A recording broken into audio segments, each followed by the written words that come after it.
Happy International Women's Day 2023 to my sisters at Tedia and around the world. My name is Rozy Park. I'm a vice president at Tedia, a company that my parents started 48 years ago. Today I would like to talk about two women that I really admire, Michelle Obama and Elinora Park, my mother. Michelle Obama, former First Lady, activist, philanthropist, author, is really relatable, which is surprising. She's talked very openly about her humble beginnings and about having to overcome a lot of self-doubt and being othered, which meant that as an African-American woman, she was made to feel like she didn't belong in a lot of places. She talks openly about how she still gets nervous when right before she goes on stage to address audiences, and how some mornings she has to talk to herself in the mirror just to get herself going for the day.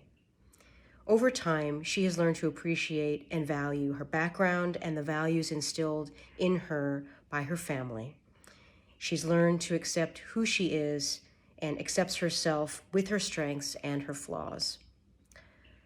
My mother has had to suffer a lot during her lifetime. She grew up in war-torn Japanese-occupied Korea in the 1940s and 50s, and she had to leave Korea in order to get a better education and to make a better life for herself.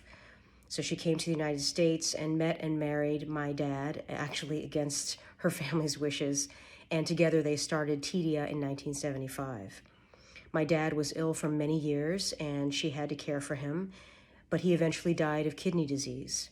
And at age 49, she found herself in the awful position of having to continue to run a business by herself and to raise two daughters and send them to college. While Tedia did continue to grow and was very successful, it's not because of a lack of really hard work and blood, sweat, and tears.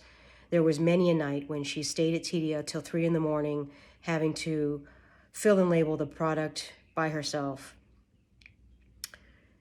But despite the fact that she suffered through so much in her life, she still has an open and loving heart.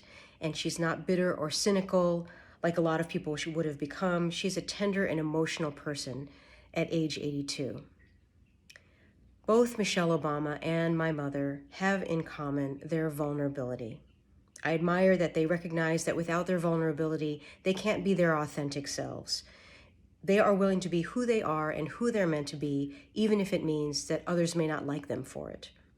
I admire that these women are willing to just lay it on the line and be their authentic selves each and every day. They weren't always this way, but they became comfortable in their skins over a long time and because of experiences both good and bad. I'm striving to become who I am. I struggle to surf the waves of change, to accept who I am becoming with my strengths and weaknesses. I don't think I know everything, so I strive to be open to new learning, and most importantly, to remain open-hearted like Michelle and Elinora. My question to you is, which women do you admire and why? And I would challenge you to let those people know, whether by giving them a call, sending them a text message, or just wishing them well in your thoughts. Happy International Women's Day.